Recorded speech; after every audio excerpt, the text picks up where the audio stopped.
You know what separates good from great? What separates talent from legacy? It's not just skill, not just potential, it's that grind, that relentless daily, no days off work ethic that most people say they want, but very few actually live. Michael Jordan wasn't the greatest because he was born with it. Nah, he was the greatest because he earned it. He earned it in empty gyms when nobody was watching. He earned it when the cameras were off, when the applause was gone. When there was no crowd, just him, that ball, and a standard he refused to lower. See, everybody wants to be like Mike until they see what it costs. Everybody wants the trophies, the rings, the fame, but they don't want the early mornings, the 10,000 missed shots, the days when your body aches and your mind tells you to quit. But that's when Jordan was just getting started. While you were sleeping, he was working. While others were chilling, he was drilling. Because greatness doesn't show up on game night. Greatness shows up in practice. It's built repetition after repetition, sweat after sweat, failure after failure. There were nights he'd lose a game and instead of going home, he'd go straight back to the court. He'd replay every mistake, every missed shot, every turnover in his head.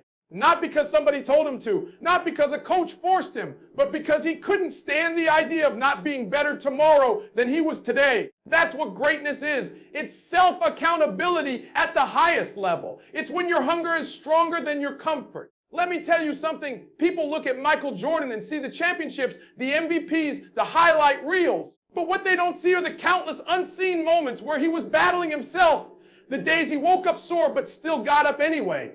The days he shot till his fingers bled, practiced till his legs gave out. The days he was told he wasn't good enough. Remember, he was cut from his high school team, and instead of folding, he turned that pain into power. He didn't cry about it. He didn't complain. He worked. You think greatness comes easy. You think it's just talent. No, talent might get you noticed, but work, consistent, relentless work. That's what makes you a legend. Michael Jordan had talent. But what made him dangerous was his obsession. He wasn't satisfied with being better than others. He wanted to be better than himself every single day. He'd study film for hours, break down every play, analyze every move. He'd look at a missed shot and ask why. Was it his form, his timing, his balance? That's how serious he was. He treated the game like art, and he refused to leave a brushstroke unfinished. See, some people work until they get tired. Jordan worked until he got results. He wasn't counting hours, he was counting progress. And that's why when he stepped on that court, he didn't just play the game, he owned it. Because he knew deep down he had put in more work than anyone else out there. He had earned the right to be confident. That's why when he looked you in the eye before a game, it wasn't arrogance, it was certainty. He knew he'd outworked you. He knew he'd bled more in practice than you ever would in battle. When he lost, he didn't blame his teammates, the refs, or the situation. He went back to work. That's what people miss. Greatness is built in response to loss. Every defeat fueled his discipline. Every failure made him sharper. Most people let failure break them. Jordan let failure build him. That's what made him different. He didn't see losing as an end. He saw it as information, data, proof that there was still more work to do. And it wasn't glamorous. It wasn't pretty. It was lonely. Greatness is lonely because not everyone is willing to pay that price. Not everyone is willing to wake up before sunrise, to train when the body says no, to study film when others are celebrating. That's the difference between the crowd and the chosen. Jordan didn't want average. He couldn't live with average. He was addicted to better. You ever wonder why people remember him decades later? It's not just because he could fly through the air. It's because he embodied a mindset that says, I will not be outworked. That's the real legacy. It's not the championships. It's the discipline behind them. It's the way he showed up every single day with something to prove. Even after he'd already proven it to the world, he knew that the moment you think you've made it, you start falling. So he kept climbing. And that's the message right there. You don't have to be born great. You just have to refuse to stop working. You don't have to have the best start. You just have to outlast everyone who quits. Jordan didn't wait for opportunities. He created them through sweat, through sacrifice, through an obsession with excellence that never took a day off. Because when the lights go off, when the crowd goes home, when no one's watching, that's when greatness is built. In the quiet, in the grind, in the moments no one sees. That's where Michael Jordan became Michael Jordan. He wasn't just chasing wins. He was chasing greatness. And greatness doesn't come to those who want it. It comes to those who work for it. You know what separated Michael Jordan from everybody else? It wasn't just his jump shot. his speed, or the way he floated through the air. It was that fire inside of him, that relentless, almost uncomfortable need to win. He didn't just play to compete. He played to dominate. There's a difference. Some people want to win, but Michael Jordan, he hated losing. He hated it so much that it fueled everything he did. Losing wasn't just a scoreboard issue to him. It was personal. It was emotional. It cut deep. And he used that pain as motivation every single time he stepped on that court. You got to understand, for Jordan, competition wasn't a moment. It was a mindset. He didn't need the playoffs to turn it on. He was like that every day, every practice, every drill, every rep. It was war. He'd go at his teammates like they were his rivals, not because he wanted to embarrass them, but because he wanted to prepare them. He knew that when the real battle came, they'd either be ready or they'd fold. And he refused to let anyone around him settle for less. That's what true competitiveness looks like. It's contagious. Most people compete until they get tired. Jordan competed until he won, and then he'd compete again. You couldn't outlast him. You couldn't intimidate him. He'd turn every insult, every doubt, every headline into energy. Somebody would talk trash. That was all he needed. You'd tell him he couldn't do something, you just guaranteed that he'd make it his mission to prove you wrong. He was like a storm. The more resistance you gave him, the stronger he became. And that's why he never got comfortable. He could win one championship and wake up the next day acting like he hadn't accomplished anything. Because to him, greatness wasn't a destination. It was a lifestyle. It was who he was. He didn't need someone to motivate him. He didn't need someone to push him. The drive came from within. That's the difference between average and elite. Average needs a reason. Greatness is the reason. When you watch Michael Jordan play, you could feel that energy, that edge, that hunger. It wasn't just skill. It was spirit. You could see it in his eyes. When the game was close, when it was on the line, when most players would crack under pressure, that's when he became dangerous. He wanted that shot. He wanted that responsibility, because he believed nobody on earth had worked harder, prepared better, or wanted it more. That kind of confidence doesn't come from talent. It comes from obsession. That's why he took everything personally. It wasn't ego. It was fuel. If a rookie scored on him, he remembered it. If a coach doubted him, he remembered it. If the media questioned him, he remembered it. He stored all of it in his mind like ammunition. Every slight, every disrespect, every challenge, he turned it into drive. People thought he was overreacting, but what they didn't understand is that when you want to be the best in the world, you need that fire. You need that edge. You need something inside of you that refuses to settle. Michael Jordan played like every game was his last. Every possession mattered. Every mistake burned. He didn't just want to win. He wanted to destroy the idea of losing. That's why his teammates sometimes said he was tough to play with, because he demanded the same level of commitment from them that he gave himself. He couldn't understand how you could wear the same jersey, chase the same dream, and not have the same hunger. That's why he'd push them, yell at them, challenge them. He wasn't trying to tear them down. He was trying to bring them up to his level. Because if he was going to bleed for greatness, you were going to bleed too. That's what true leadership looks like. It's not about being liked. It's about being respected. It's about demanding the best from yourself and everyone around you. Jordan didn't care if it made him unpopular. He cared about results. And when you look back, those same teammates who once said he was too intense will tell you later he made us champions. That's the power of that competitive spirit. It changes people. It infects everyone around you. It raises the standard of the room. And that's why Michael Jordan is remembered as the greatest. Not because he could dunk, not because he could score, but because he showed the world what it looks like to hate losing so much that you refuse to let it define you. Most people lose and move on. Jordan lost and got obsessed. He'd replay games in his mind for hours. He'd find the one thing he could have done better and attack it until he mastered it. Every loss was a lesson. Every mistake was motivation. That's how he turned pain into power. And here's the truth. That same fire lives in you. You just have to decide to feed it. You just have to hate losing more than you love comfort. Because the moment you accept losing, the moment you get comfortable, you kill that greatness inside you. Jordan showed us that real greatness isn't about being perfect. It's about refusing to settle for anything less than your best. It's about showing up hungry every day with something to prove, even when you've already proved it. That's what made Michael Jordan so great. Pressure. That's the word that destroys most people. But for Michael Jordan, that's where he came alive. When the lights got bright, when the game was on the line, when millions were watching, he didn't shrink. He didn't hide. He didn't flinch. He locked in. Because for Jordan, pressure wasn't a threat. It was an opportunity. It was his stage. The bigger the moment, the calmer he got. That's what greatness looks like. Not just talent under perfect conditions, but composure when everything's on the line. See, most people talk about wanting success, but the truth is they can't handle the weight that comes with it. They want the trophy, but they don't want the target on their back. They want the spotlight, but not the shadows that come before it.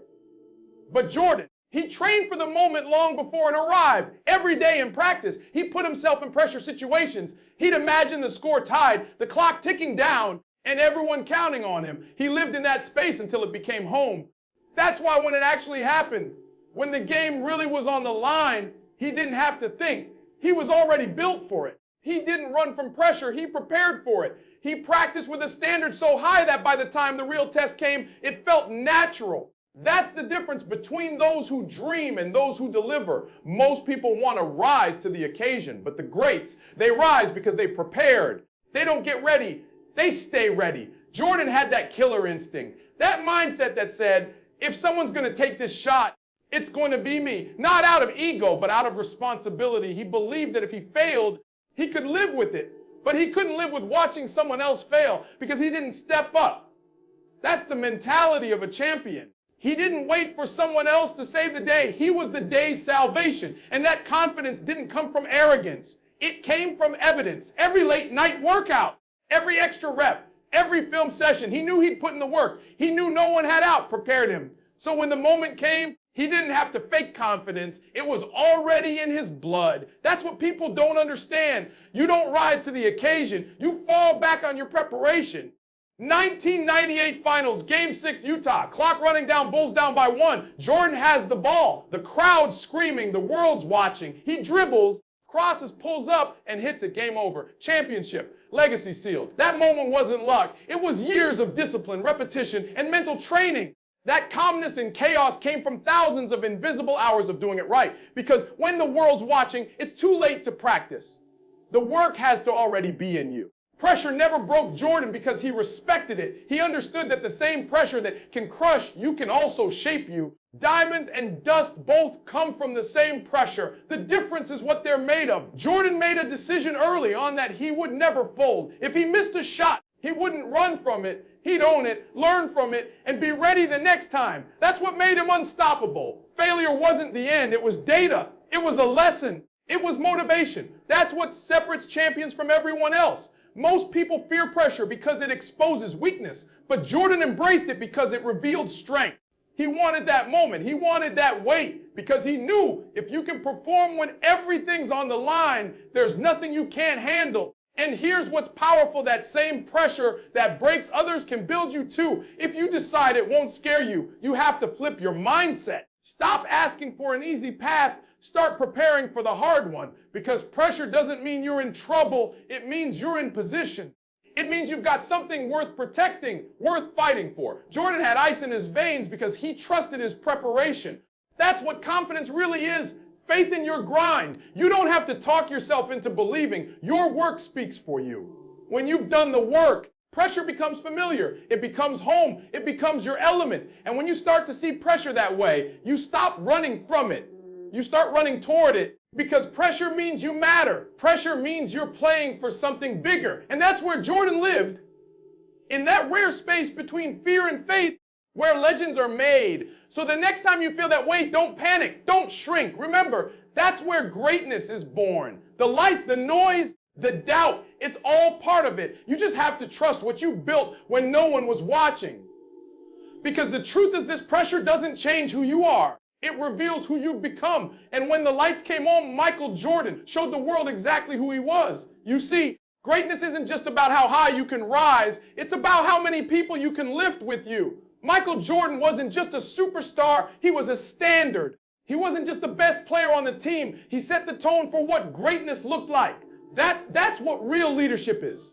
It's not about standing in front and shouting orders. It's about setting an example so powerful that it pulls everyone around you to a higher level. Jordan didn't just talk about winning. He lived it every day, every practice, every possession. He expected excellence not because he was arrogant, But because he gave excellence himself, he didn't ask anyone to do something he wasn't willing to do 1,000 times over. He held himself accountable first.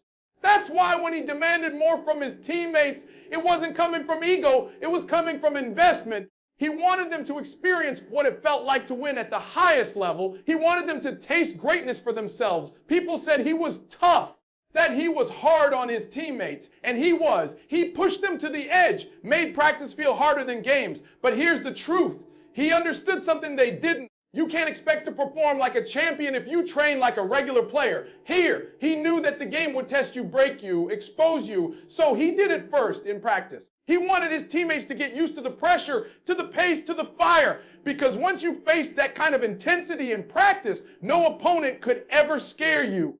That's leadership. It's not about making people comfortable. It's about making them ready. It's not about pleasing everyone. It's about preparing everyone. Jordan didn't want teammates who liked him. He wanted teammates who could win with him. And over time, they got it. They realized he wasn't yelling because he hated them. He was yelling because he believed in them, because he saw more in them than they saw in themselves. He brought a standard into that locker room that said, we don't just show up to play, we show up to dominate. He refused to let anyone bring less than their best. And if they did, he'd call them out, not behind their back, not in whispers, right to their face. Why? Because you can't build trust without truth. And Jordan understood that if you're not honest with your team, you'll never win with your team. You look at those Bulls teams, the chemistry, the resilience, the fight, that didn't happen by accident. That was culture. And Jordan was the culture. He made it clear, if you wear that jersey, you represent something bigger than yourself. You represent the standard. That's why people who came into that team either rose or broke, because you couldn't fake it around Jordan. You couldn't cheat the grind. He'd see it. He'd feel it. He'd expose it. And if you didn't match his energy, you'd get left behind. But if you did match it, if you took that challenge, he'd go to war with you. He'd trust you. He'd give you everything he had. Because deep down, he didn't just want to win for himself. He wanted to win with his brothers. He wanted to build something that would last beyond one season, one title, one era. That's why they became a dynasty. Not because of one man, but because of one man's standard that transformed everyone else.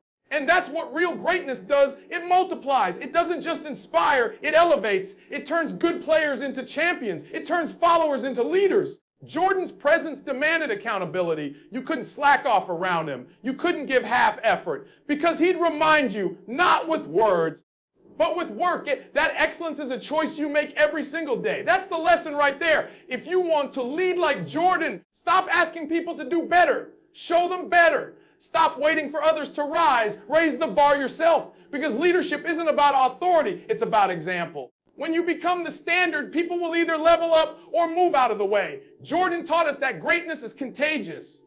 When you hold yourself to a higher level, people start to believe they can too. When you stop settling, the people around you stop settling. That's how you build a culture of winners. That's how you build legacy. And that's why his name still echoes decades later, because he didn't just change the game, he changed people. He taught the world that being the best isn't just about scoring the most points. It's about inspiring the most growth. It's about demanding more from yourself and everyone who stands beside you. So remember this, real greatness doesn't live in isolation. It spreads, it lifts, it builds. And the measure of your greatness will never just be what you accomplish, but what you help others become. That's what made Michael Jordan so great.